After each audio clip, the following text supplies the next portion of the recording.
Hey guys, and welcome back. We're playing Vampire the Masquerade Coteries of New York. I forgot what we were doing last time. Oh, we just met, what's her name? The one that's really good at pretending to be multiple people. I'm excited. I don't know how long this game is, but it feels like we got a long ways to go. And then if you guys want me to play the other characters, it's going to take even longer. So it's like, wow. Load. For those of you who don't know, okay, so we're like probably what, the beginning still? My name is Roses. I play video games. I play a lot of vampire games. I use the vampire tag because that's who I am on the inside. So yeah, let's see. Did we talk to her last time? Jezebel. You need to rest. Okay, let's rest first then. Alright. You notice something strange by the front door of your haven. A letter's been slipped under the door in a cream-colored, old-fashioned envelope. There's no name on it, but you know it's meant for you. No? No.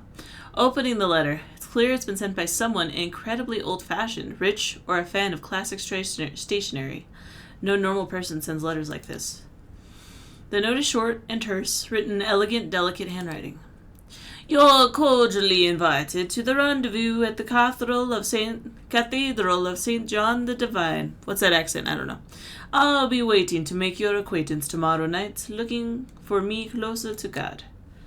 There's no other information. It looks like you have a mysterious invitation for the following night. Mysterious. Alright, who... where... Other side of hope, faith in myth. Ah, yes, of course. You've received an invitation to meet a mysterious someone at the cathedral. Let's go there. You haven't been to a church since you became a vampire. Can't talk. Or kindred. As the euphemism goes, you've had to focus on concrete, practical things like survival and feeding. You've learned the essentials of the vampire experience, but you don't really have a clear idea of what it all means. The Cathedral of St. John the Divine is a New York landmark. There we go. You've been inside once before when you were much younger. You marveled at its gothic facade. I have a hair in my eye, and I cannot find it. One day, I'll be able to edit my videos, and then this won't be a thing. Looking at it now, from across the street, it feels ominous. The prospect of an anonymous invitation to a secret meeting is a worrying one, but the venue is well chosen. It's hard to imagine a violent attack in a place like this, with eyes everywhere. You enter the cathedral discreetly. You've quickly learned this essential skill for a vampire, how to move without anyone noticing you. The full force of the cathedral's architecture hits you as you walk between the pews. If the architect meant to create the feeling of being small in the face of God's glory, mission accomplished.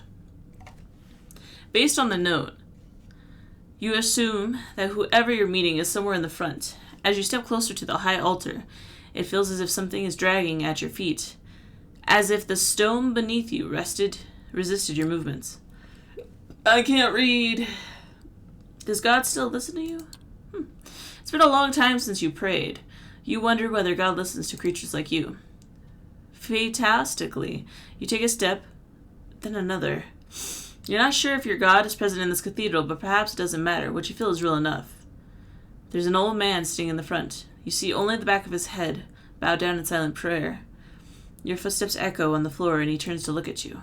You can't take your eyes off him.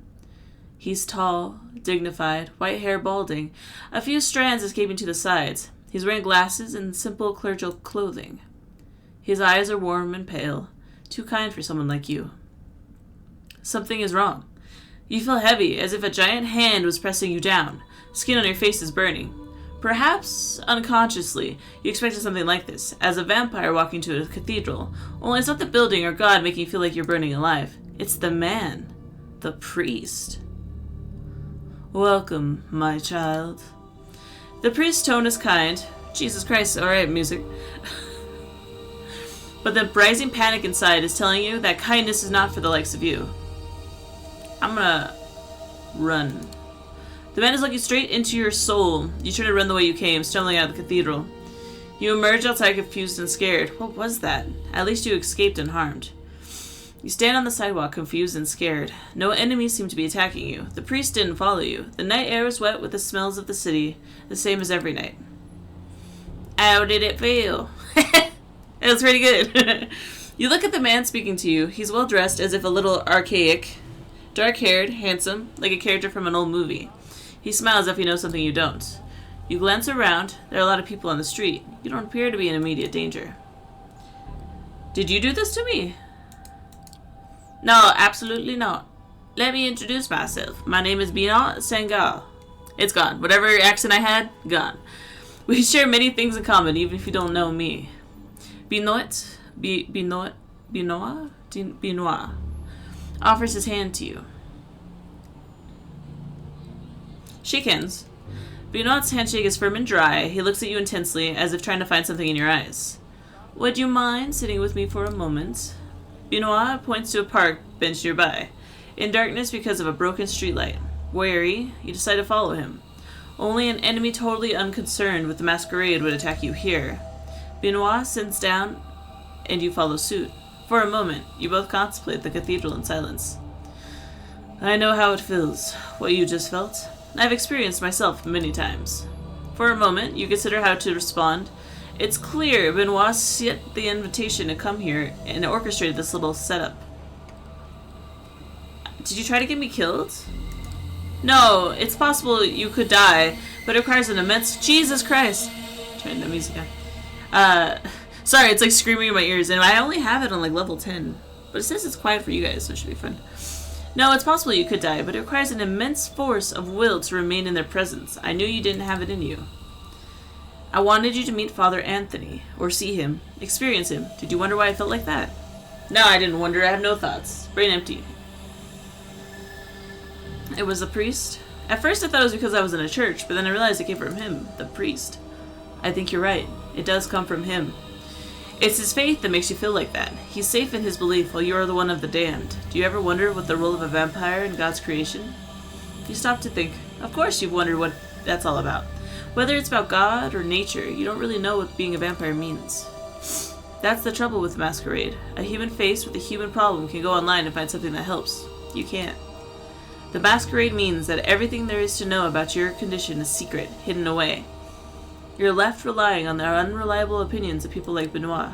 Suddenly, Benoit takes your hands and presses it against his chest. As he stares into your eyes, you feel his heart stop. My heart no longer beats, yet I move. I talk. Is that how God intended us to be? There's a natural explanation. Whoa, I don't believe in the supernatural. There's a natural explanation to all this. We just don't know it. Maybe there is. I don't know either. But I know that Father Anthony's faith is real. Sometimes I'm skeptical too. But Father Anthony's presence, I know faith is real. I know it because it hurts so much. But perhaps you have questions about faith in our kind? What a weird change. Ugh. The first video of the day always makes me all snotty.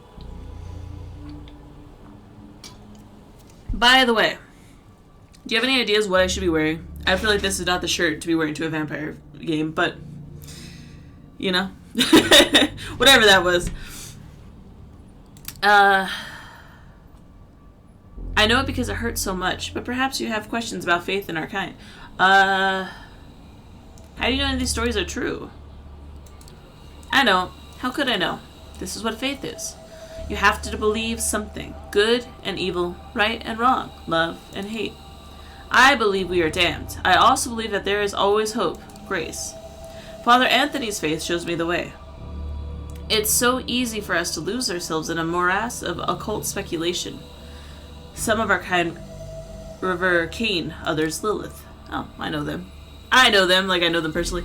Many in the Camarilla place their faith in the invisible guidance of the Methuselahs, who are supposed to watch over us. Yet I wonder how much that really matters when compared to the character of a good man. That's a lot to take in. All these myths, hard to know what to believe. I know it's overwhelming. It was for me when I first met Father Anthony. I know there are others like him whose face shines like a beacon. Priests, old ladies, children, anyone can have the conviction inside them. to pray for guidance, though. I have to pray for guidance. I don't know what to think and I need help. Benoit nods patiently. Let's meet again in a few nights here at the cathedral. We can talk more after you've thought it through. You leave Benoit sitting in the shadow of the cathedral, contemplating what lies within. It would be easier to ignore his words without the reality of what you experienced. Father Anthony was holy. You know it to be true. But what does that mean?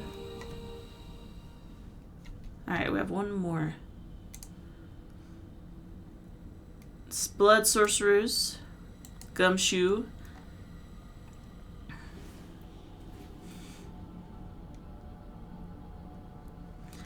Okay, let's go meet Jezebel. Because I wanted to meet her earlier. You make your way through the Grand Army Plaza, passing the Soldiers and Sailors Memorial Arch. That was a mouthful. You can't help but feel a tinge of nostalgia as you picture the places as you've seen it countless times. In broad daylight, teeming with life. You quickly get over it and pass through the Northwest Gate into Prospect Park. The park is its usual maze of unkempt foliage and dimly lit alleys. Silence hangs in the air, as it would this time of night, and there doesn't appear to be any sign of kindred presence. You start to suspect Langley's sources fed her a bunch of bullshit, but you're not willing to give up just yet. Let me burp and sniff. I'm so gross, I'm so sorry. You take a deep breath. Your nostrils fill with the scent of dead leaves and something else. A faint whiff of copper, too subtle for a human to notice, but your newfound kindred intuition tells you that you're in the right spot. Yeah, these are Tamika's hunting grounds, all right, like I know. It's more than a hunch. You can feel it in your veins, and it's only a matter of finding her, unless, of course, she finds you first. As you ponder your options, you hear footsteps coming from behind a line of trees, quick, but with even pace, most likely a late-night jogger. No vampire would take kindly to you feeding in their domain, but then again, perhaps you could kill two birds with one stone. Let's find her. I feel like this will be bad. The world opens up around you like a blood-scented flower. A myriad of smells and sounds pound your senses like a battering ram.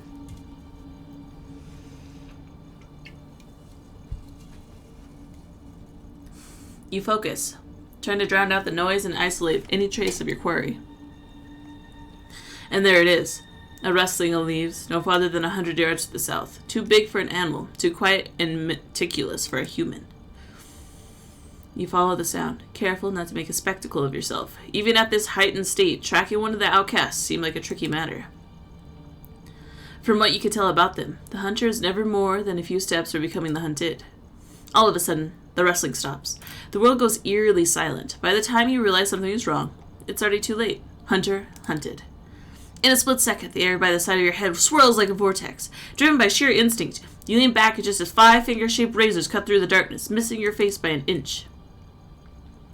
A clawed shadow jumps back a few paces, preparing to correct its mistake. You catch a glimpse of the assailant. Looks pretty animalistic, all right, but he's not the one you're looking for. For starters, it's a he. Just as he's about to lunge at you, a snarl resounds from the bushes nearby, stopping your foe in their tracks. Out of the shadows emerges a young woman, baring her teeth ever so slightly. She walks over, calmly, her eyes fixed on your assailant. Her presence is enough to make him reconsider attacking you, not to withdraw completely. He glances over to her, puffing his chest. Stay out of it, Tam. I smelled him first. Tam, how about that? She raises an eyebrow, but remains silent. Her compatriot turns back towards you. You shouldn't have come here, pretty boy. I'm gonna fuck you up so bad you'll be wearing your tongue as a fucking necktie. Tamika looks at you, expectingly. So you can bark. Let's see your bite. Clearly taken aback, he looks over to Tamika as if gauging her reaction. Guess I know who the alpha is. A barely visible smile creeps onto Tamika's lips. The man's eyes narrow. Although you can't really see it, you could bet the hair on the back of his neck just stood up. Shut your fucking mouth, pretty boy. You should have run when you had the chance. A fierce growl echoes across the alley, stopping the savage in his tracks. Tamika walks over to her comrade, her fangs glistening in the dim lamplight. She pulls her hand on the side of his head, caressing his hair and tugging at his ear as if she was scolding a puppy. She leans over and speaks in a voice that's firm, yet awfully affectionate. It's okay, Raoul. I'll handle it from here. The male gangrel looks at her with a mix of timidity and resentment. Then he turns back towards you. You want to waste time on this asshole, Tam? Be my guest.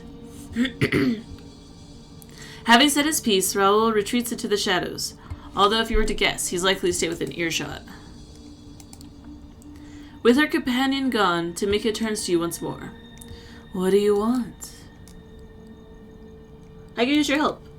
Short story, I'm new here, and I'm looking for a chance to leave my mark. Maybe shake things up a bit in the process. I could use your help.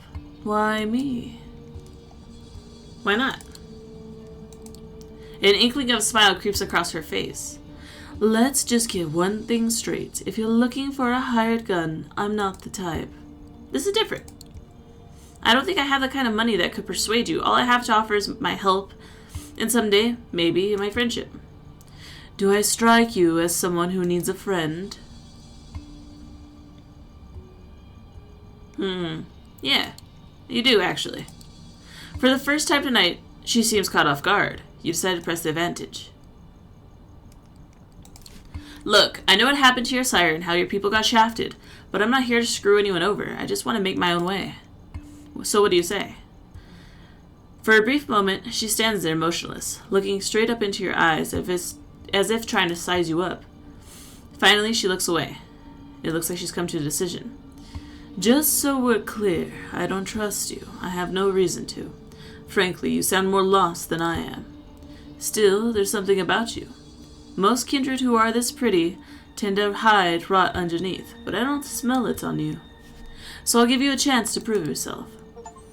Nice. I have some outstanding business to take care of. I'll let you know once that's done. Meet me here and we'll see what you're really made of. And with that, Tamika disappears into the night. That went pretty well, all things considered. Dang. Go on, quick. Can I talk to one more person? I need a rest, okay.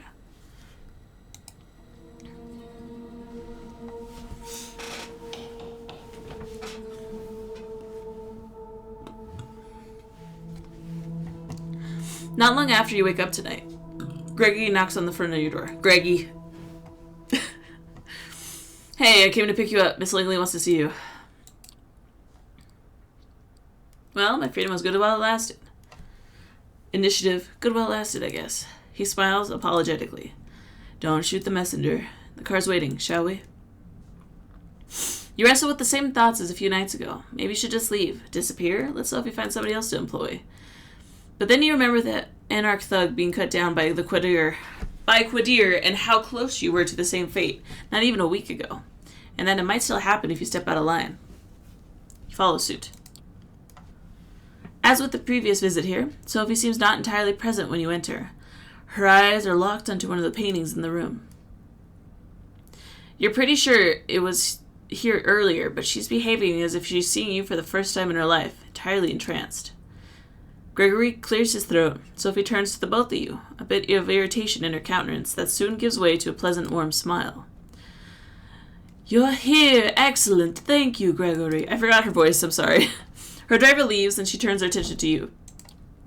I hope you have a good few nights and made some new acquaintances. But I have to say, I'm happy to see you, Lamar. Thank you for coming. The change in mood of the room is so sudden and startling, it makes you consider the true power of vampiric charisma. Rationally, you know you're being manipulated, but you don't even care. Her eyes, her motions, her entire body language all feed 100% genuine in expressing legitimate interest in you and your well-being. I have a request for you this night. I need you to find somebody for me and make a delivery. She points to the statue on the side of the room. You notice a plain-looking flash drive lying on the edge where the inanimate archer's bow touches its pedestal. The man you seek you'll be looking for calls himself Kazar. His eyes and ears are all over New York, and it's rare for something to happen here without his knowledge. I'll need you to care for this flash drive and bring it to him. In exchange, he will give you an address, which I need to know as soon as possible. You're about to ask what's on the drive, but Sophie proves to be one step ahead of you. Oh, don't worry about the contents.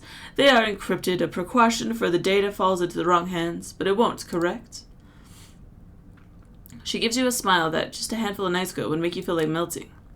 Oh, and Lamar, Kaiser is a Nosferatu, that twisted, deformed lineage of kindred. He is old, and his age has made him even more paranoid than others of his clan tend to be. He holds many havens and changes them often. From what I've gathered, he or one of his servants should be found at the park on Coney Island tonight. You'll have to identify them somehow. I'm told Kaiser has spent... Kaiser? Oh, I'm so stupid.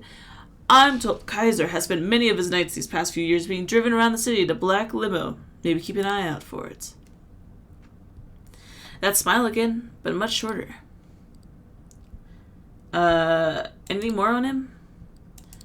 He's been here a long time, about as long as I have. He got a lot of trouble for exchanging information with both the Anarchs and the Camarilla in the past, but ultimately got off scot-free. Kaiser's web of information proved to be too strong enough to shield him from the consequences of playing both sides. Some say that's the best proof of his abilities. In any case, be careful when you're talking to him. He's very particular about everyone's etiquette except his own. Good night and good luck. She flashes one last smile and you turn back to the painting. Clearly done with the conversation. Your pocket, the flash drive, and head out toward the Coney Island.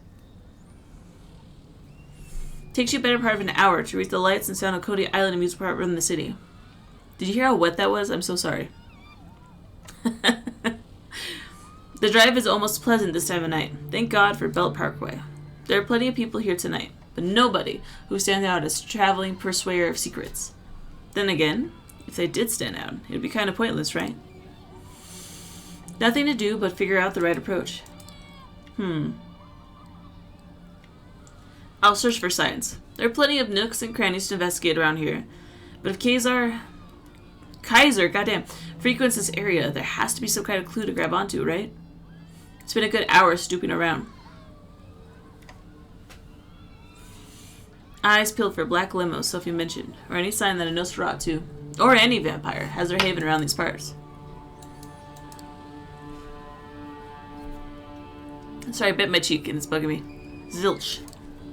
Annoyed, you turn back towards the lights of the amusement park only to find a man standing in your way, wearing an oversized jacket. He has the air of a junkie or a dealer about him. I think that's him, right? Who knows what he's got in those pockets? You lost? Maybe. What's it to you? What kind of answer is that? You a spook? A fed? He looks at you intently, like he's trying to guess your real purpose here. Get the hell out of here before I kick your ass. Sure, man, whatever you say. Just let me tell you if you know a guy named Kaiser and I'll be on my way. Nah, I don't know who that is. He's a terrible liar, clearly full of shit. Listen, I was sitting here by Sophie Langley. She has something for Kaiser. I need to contact him and I'm handing over. Nothing more to it. Don't know her, and I told you already, I don't know who the Kaiser is either. He sees the doubt in your face. Fuck it, stay right there. He produces his phone. It's a fancy model. Doesn't look like anything readily available on the market. Unlocks it, dials a number. 2 tones go by, a voice on the other end. Sorry to bother you again, boss. Yeah, I know how much you need your alone time. That sounds very nice. There's somebody here who wants to see you. They're with Langley? Sophie Langley? Yeah. String of loud obscenities fills the phone. The man winces and pushes away from his ear, and then calls stops. Almost immediately, a chime, the account's laugh from Sesame Street, wow, announces a new message sent to the phone. He's on his way. Don't go anywhere. Not 15 minutes pass before a black limo stops where you're waiting. One door opens an invitation. The inside of the limo used to be a luxury lounge, the kind with a stripper pole and a bar full of alcohol, but it currently has none of that. Instead, there are monitors and consoles. There are dozens of displays, each one showing something different. Surveillance camera footage, stock market quotes, television news, emails, tweets, silent movies, lo-fi footage of a gory torture session. You wonder if the limo owners can focus on anything while surrounded by all of this visual noise, and then realize there's nobody there. Or is there? A man blinks into existence on a leather-covered couch, attempting to maintain something that approximates a regal presence. You're 100% sure it's Kaiser.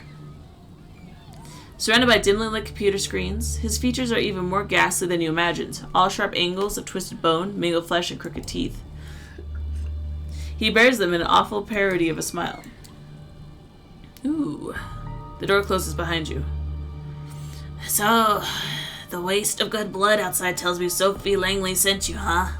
You got something for me? You reluctantly pull the flash drive from the pocket and slowly pass it to Kaiser. He plugs it into a USB port on the arm of his chair and displays the data on one of the screens that happens to turn away from you. It takes him about a minute to access the data. Minute. I don't know if I said that. Who do you people think I am? I saw this footage a week ago. He removes the flash drive and throws it back at you in disgust. Tell Sophie the deal's off. She wants her address, she can give me something else. Ask him to give you a break. Come on, give me a break. How could we have known that you've already seen this material? Please, please, I'm a baby. He gives you a patronizing look. Kid, you're new here, so I'll pretend I didn't hear that. You want your address? You're gonna have to work for it. I have just the idea. Yeah, something appropriate for an eager fledgling like yourself. More on that soon. Stay tuned. Now get the fuck out. That hurt my throat so much. You're pretty sure you're done here. You get out, close the door behind you, and the car immediately starts backing up. The opaque windows slide past you, so the limo is on its way. Kaiser's lackey is nowhere to be seen, so you make your way to your car and drive back, wondering what tomorrow brings.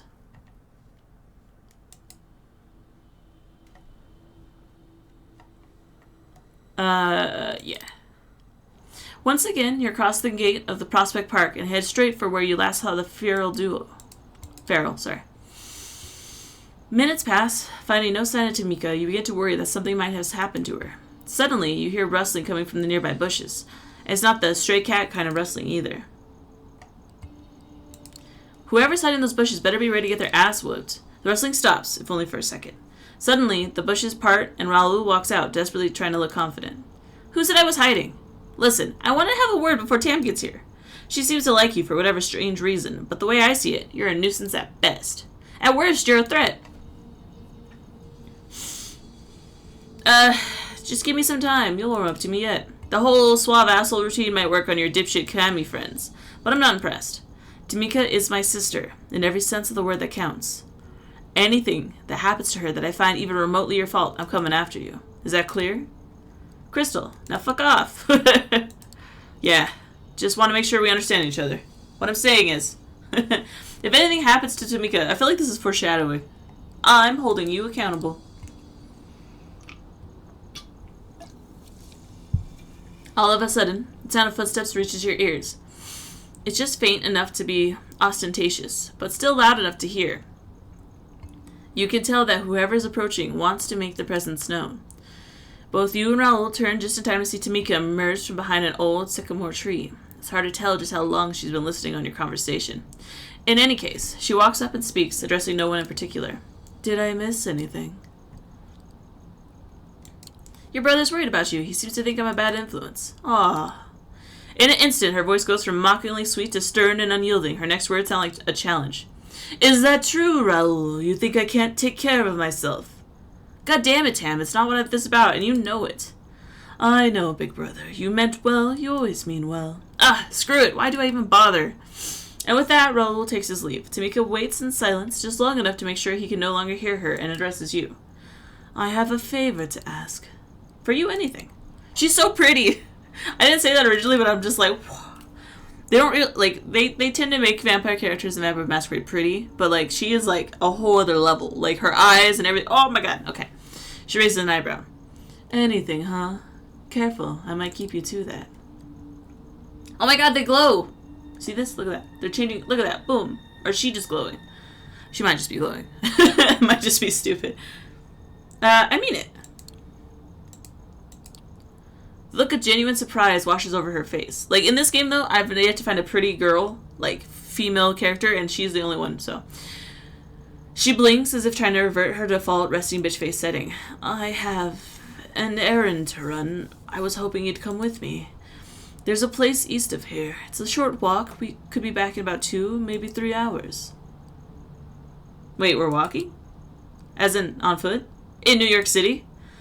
I don't like cars, all right. They remind me of old times, before I became this. It can be distracting. So can we go? Sure, let's go. If you're ready. Well, all right. And so you two... So, what is wrong with me today? You head towards the parking lot, accompanied by Tamika and a lot of unanswered questions. Following Tamika's directions, you finally arrive at the Evergreen Cemetery, one of the oldest burying grounds in Brooklyn. You enter through the southwestern gate and follow your companion through the sea of tombstones. It's a nice enough place as far as graveyards go, much less homogeneous than the usual flat field littering with identical markers. Tamika How can I say such big words and then get stuck on words like this? What the fuck? Tamika confidently, there we go, presses on, serving and weaving along a programmed path. It's clear that she's been here more than a few times. Finally, she makes the sharp left and takes a few more steps down a gravel walkway, coming to a sudden stop in front of a modest headstone. Its inscription reads, Luca Santiago, beloved sister and daughter, born in 1991, taken from us too soon. With her eyes focused on the gravesite, she lets out an absent-minded utterance. I need a moment alone. Not long, 5 minutes at most. You look around in search of a good spot to wait for her, and pass the time. At the far end of a nearby lawn, you notice a lone beach bench situated under a weeping willow. God, I'm struggling today. Suddenly you hear voices, distant, but slowly approaching. Judging by the tone and timbre, you're guessing it's a couple of teenagers out to get their late-night kicks among the dearly departed. Maybe a good chance to feed. Then again, you could just pass the time walking around the area. It's actually quite nice, the dark, somber kind of way. I am out of alcohol. I am out of blood. Let's do that. Take your time. I think I'll grab myself a drink. Just do it quietly. I don't want any trouble. Not here. You leave Tamika alone and follow the voices. Soon enough, you come upon a couple in their late teens. Judging by the thick eyeliner in their clothes, consisting mostly of the black leather and lace, you're ventured a guess that they love nothing more than to meet an actual vampire.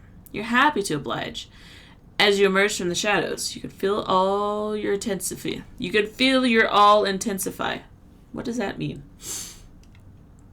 The boy and the girl watch you, completely awestruck, waiting for you to approach. The slightest gesture is enough to shoo the boy away. He sits on a nearby bench and watches, completely enamored, as his lips press against the girl's neck. It's a weird sensation to feel actually honest-to-God pride in a victim's blood, but here you are. She's glad to have been chosen in this way. You decide there's no good reason to discriminate, and also take a sip from the guy. His BO is pretty terrible, but the taste of his blood isn't half bad. Hoping the teens' post-kiss days will make your face just an impression in their memory, you leave them on the bench, just as they let their excited hormones run wild and start making out furiously. You half expect Quadir to materialize sword in hand to deal with these loose ends, or with you, for leaving them to roam like you did. You'll need to be more careful in the future. Finally, you get back to the tree and find Tamika sitting on the bench. Without a word, you sit next to her. You look over to her, doing your best not to stare. She looks down, crossing her arms, and puts her hands on her shoulders. In an instant, the ferocious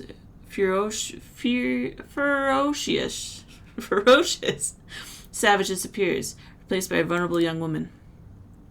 I think I'm done. You feel like sharing? No, but I guess I owe you an explanation. She looks away. You can tell she's struggling to open up to you, so you remain silent, trying not to make her uncomfortable. I was embraced not far from here, in this cemetery. A fitting spot, I suppose. It was close to a decade ago. I'd been on the road for a couple years at that point, hitchhiking from one town to another. New York was supposed to be just another stop, and then I met Jezebel. She was strong, smart, independent, seemed like someone I could trust, someone I could get close to. She never made me feel inadequate or ashamed, and she could hold her own in a fistfight, too. Funny thing, though, she only wanted to meet during nighttime. I didn't think much of it. Even came up with excuses for her, busy, eccentric, whatever worked. Until one night, she sank her teeth into my neck. Is she still around? Keep using the past tense. It takes she's no longer around. She's not dead, if that's what you're asking. At least not that I know of. She left soon after turning me. I think the Conclave of Prague really shook her up. Conclave of Prague? What? Prague. It's a city in Central Europe. It was supposed to be neutral ground. A good place to discuss politics and strategy. It ended up almost turning into a civil war. Next thing you know, the anarchs were expunging from the Camarilla all they had done for our kind. The blood they... The blood they spilled didn't amount to a thing. I can't blame Jezebel for feeling betrayed, but yeah, even though I still had Raoul and Luca, I was furious and terrified. Luca died a few years later. Operation Lights Out, they called it. It was a coordinated assault by the Second Inquisition, a genocide by any other name. Her family got together, brought up a plot, and buried an empty casket. I guess they wanted some closure. Can't fault them for that. Even though she's not really here, I like to come and visit from time to time. It reminds me of who I am, keeps me in check, keeps the beast at bay. Also, this being the place of my embrace, you have to appreciate that level of irony. She straightens up and looks at you if something just occurred to her. Sorry.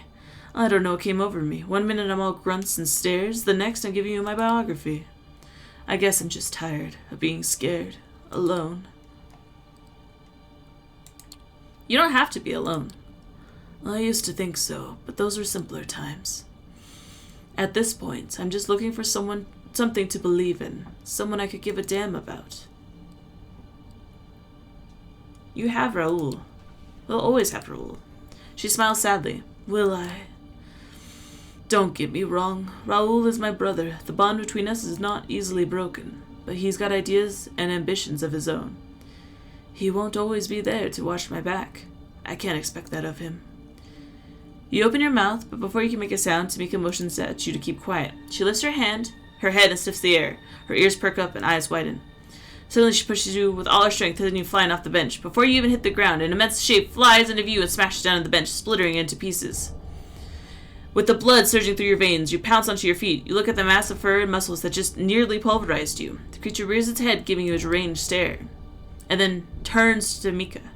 She seems utterly terrified, frozen in place as if she literally just saw a ghost. You notice the creature shift in its weight, as if prepared to pounce. Push Tamika out of the way.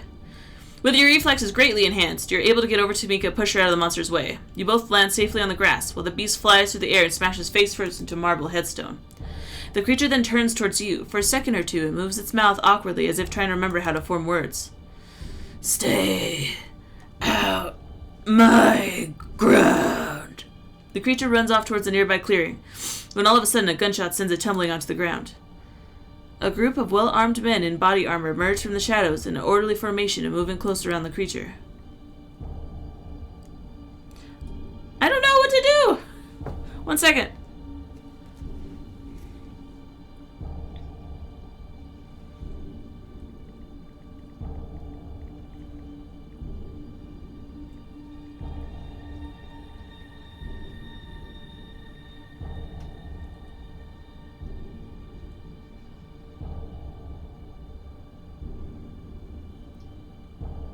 I don't know what to do. He was trying to be nice, so I feel bad. Like, he didn't hurt us. Stand and fight. I'm ready. With your ego sufficiently wounded, you decide to stand your ground. It's one thing to get messed up by some supernatural monstrosity, but these look like ordinary mortals. Still, whoever they are, they seem to know what they're doing. You wipe the blood off your nose and steel yourself for what's to come. All of a sudden, Tamika grabs you by the arm. No, there's too many of them. Come on. Deferring to her judgment, you promptly follow her behind a nearby bush. Luckily, the men don't appear to have spotted you. From the relative safety of the thick foliage, you watch in silence as the ground of armed men subdue the creature using steel nets and cattle prods. Ugh. In the corner of your eye, you catch Tamika looking away, as if she finds the whole spectacle somehow distasteful. She speaks under her breath, her voice shaking. Can we get out of here? You see no reason to object. The walk back turns to be quiet and somber experience. You both walk in silence. The city, a blur of lights and cars carrying by. You look over to Tamika. She seems lost in her thoughts. Finally, you decide to break the silence. What was that thing back there? A werewolf? No. If it were, we probably wouldn't be talking right now. Still, in a way, that might have been preferable. She rubs her temples, trying to collect her thoughts. Among those of my clan, we tell stories of the Scarred One. The Scarred One? That's the only name he's known by. He is a cautionary tale for young Gangrel. He is what happens when you let the beast take over. I always figured him to be more of a metaphor, seeing him in real life. It's just like if a Christian just happened to run into Judas Iscariot one day. And seeing him hunted down by the Psy, I don't know what to think. I don't even know where to start thinking. Deciding to give her some space, you spend the rest of the walk in silence. Soon enough, the familiar tree of Prospect Park comes into view. You stop by the entrance nearest to Tamika's haven. She keeps walking, without so much as a word or glance in your direction. She stops after several paces and turns back towards you. I'm sorry. Thank you for coming with me. But now I have a lot of shit to figure out. Once I do, I'll let you know. And with that, she disappears among the trees. Seeing no point in sticking around, you take your leave. Alright. Okay, well, there we go. You're walking down the street towards your haven.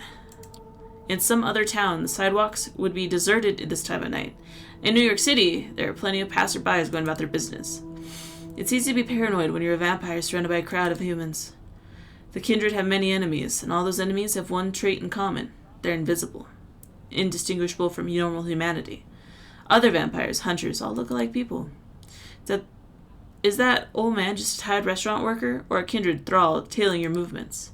Are the officers idly waiting in a patrol car? Ordinary cops, or Second Inquisition specialists looking to end undead threats? This kind of thinking leads to madness, but you can't shake the feeling that someone is watching you. It's not the first time you've ever felt like this. Following the queue of so many mortals around you, you stop at a street corner to casually survey your surroundings, as if you were trying to remember which turn to take. You look around ostensibly. I've never seen that word before. It's weird. At street signs, but in reality see if someone really is following you.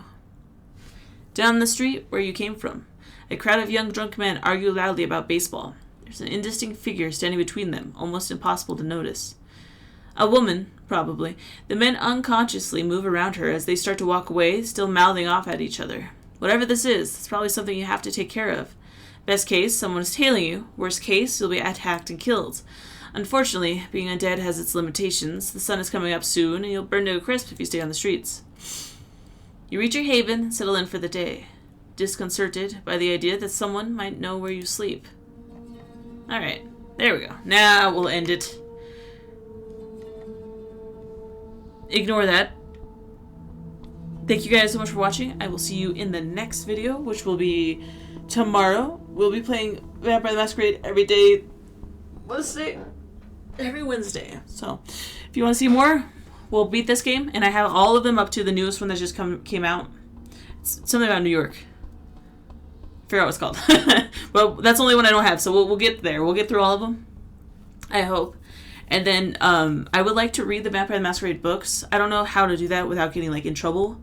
But I think that'd be a really cool thing to do. Now, I know I'm struggling to read, but I get better over time. So if you're like, this video is kind of shit, it'll get better, I promise.